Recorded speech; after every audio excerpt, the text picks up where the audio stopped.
Hi boys and girls. I'm happy to see you. I thought I would teach you our lesson this morning, outside in nature. We've been learning about poems this week, and today I get to teach you about a really special kind of poem. In fact, it's my favorite kind of poem. One of the reasons I like it is it asks you to think really closely about the tiniest things you see in nature, and then it asks you to write only a small poem about it. So it's not very long, but it's packed with thoughts and packed with feelings. I'm going to help you practice this work just a little bit first by reading a book to you called The Most Beautiful Tree. It's a sweet little book, and you can see by the cover we have an evergreen tree on the left side, and we have this beautiful, maybe it's an apple tree or an oak tree or some kind of tree that loses its leaves, because look at how fall is really looking beautiful on that tree at this time, but perhaps it won't always look that way. So as the seasons change, we're going to find out which tree will be more beautiful. Now, if you know anything about evergreen trees, they're always green, as opposed to some trees like this one. Here's how the book goes. I love the spring, said the apple tree. I am so beautiful in the springtime.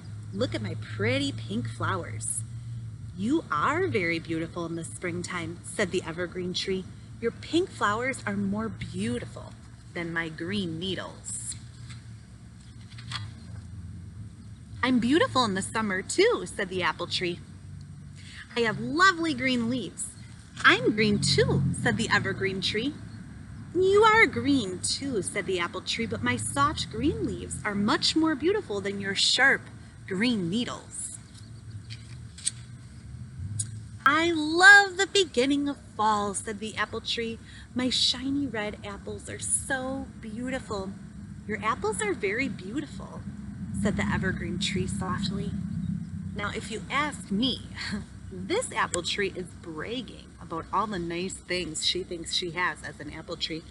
Poor evergreen tree is starting to feel a little bit sad, starting to doubt that maybe she could be beautiful as well. I am even more beautiful at the end of fall, bragged the apple tree. Look at my colorful red, orange, and yellow leaves. I am still green, said the evergreen tree sadly. I am not as beautiful as you are. I am plain in the winter, said the apple tree. I do not have pink flowers, shiny red apples, or colorful leaves. All year long you were the most beautiful tree, said the evergreen tree. I was green in the spring, summer, and fall, and I'm still green in the winter, but I am the most beautiful tree in the winter time, said the evergreen tree. Look at my bright and colorful lights. Now that's just a special end to a book where I think one tree was learning a lesson about her opinion of herself, finding out that people can be beautiful in many different ways, right? As trees can as well. Now the reason I wanted to share this story with you is actually because of its cover artwork.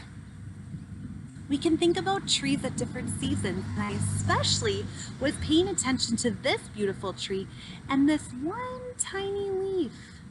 See, that leaf is just kind of floating away on the breeze. I'm going to share with you a haiku that I wrote.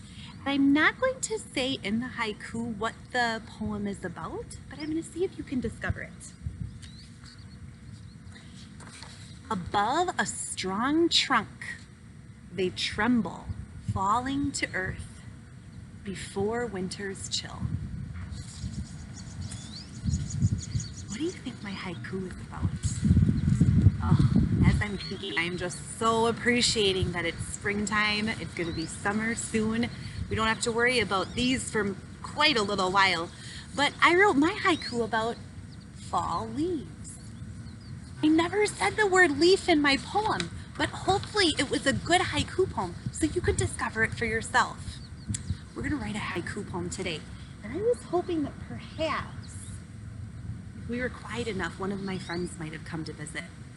I'm sitting just beneath my tree in my front yard, and sometimes there are two cardinals that come to my tree.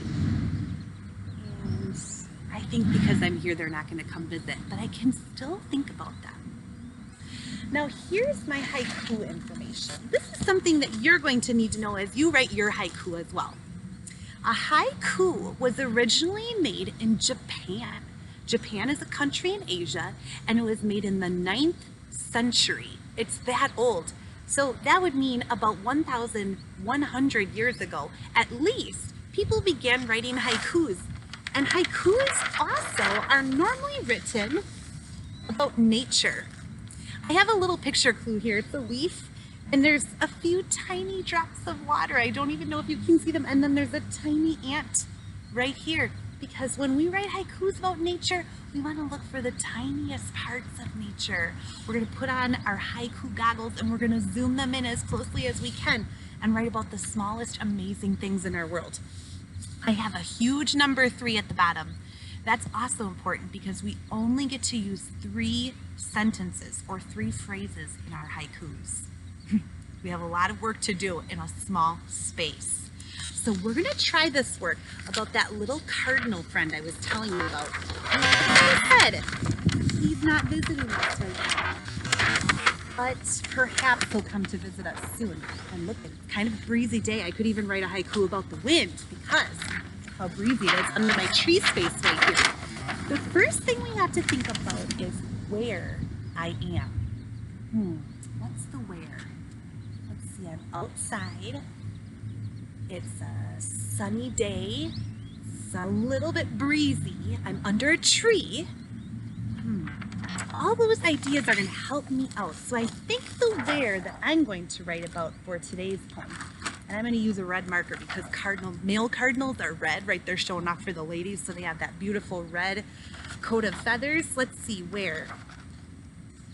Under my front tree. That seems right. Under my front tree. I hear some friends coming out to play next door. I don't blame them. It's a really beautiful day. Okay, where? Under my front tree. What? I told you what I was thinking of writing about that little cardinal friend. What is the little cardinal friend usually doing? He's usually kind of hopping around, and he sometimes tries to find a puddle underneath the tree. There's not one today, but when it's just rained, usually I can find one. Let's see. He hops and splashes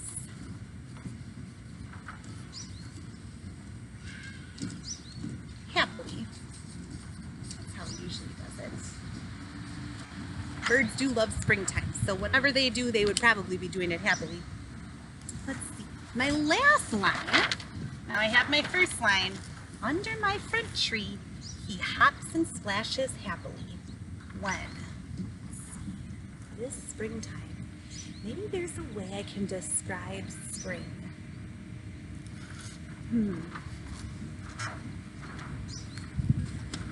When wintertime.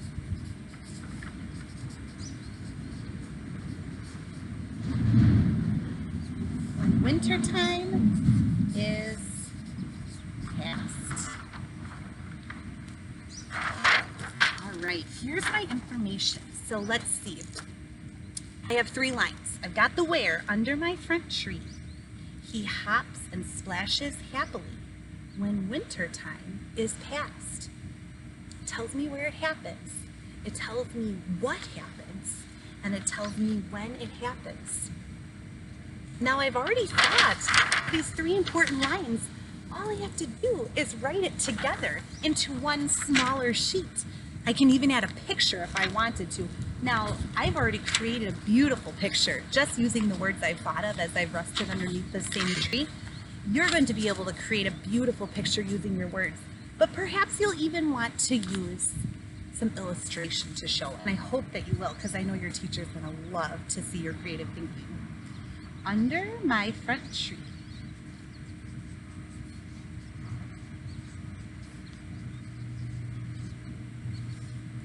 He hops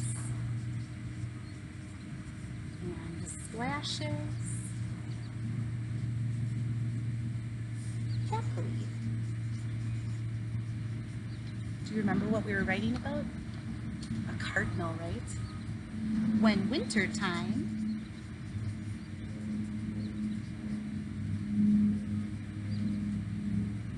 is past.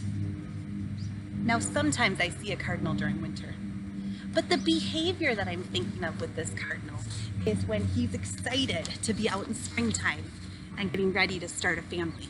So this is the poem I'd like to share. Under my front tree, he hops and splashes happily when winter time is past. I didn't even give a title to my poem yet. But me and you, we both know that this poem is about a cardinal. If you get ready to write your haikus, I invite you to go to a quiet spot outside your home. It's possible to write a great haiku inside. And who knows, maybe it's raining today and that's the place you go. But you could still write about what's going on outside in nature with the sound of the raindrops or the sound of birds that you can hear from inside. Try to get outside if you can't write inside. But remember our important parts of a haiku as you get ready to write. A haiku started in Japan. It's written about nature, so something outside is going to be the topic of our haiku poem. And it only uses 3 lines, just like our poems used 3 lines. Now, if you feel like, oh, this is going to be tricky to come up with 3 lines all on my own, Mrs. Baker, who's a teacher at Ben Franklin Elementary, she has provided some really nice writing sheets for you to use to help you brainstorm about what kind of sentences you might include in your haikus. I hope you have a really fun time writing. My name's Mrs. Schwartz. Even if I'm not your classroom teacher, maybe your mom or dad or grown up at home could help you send a haiku to me because I would love to hear the cool work that you come up with. Have a great day. Keep working hard. Love you.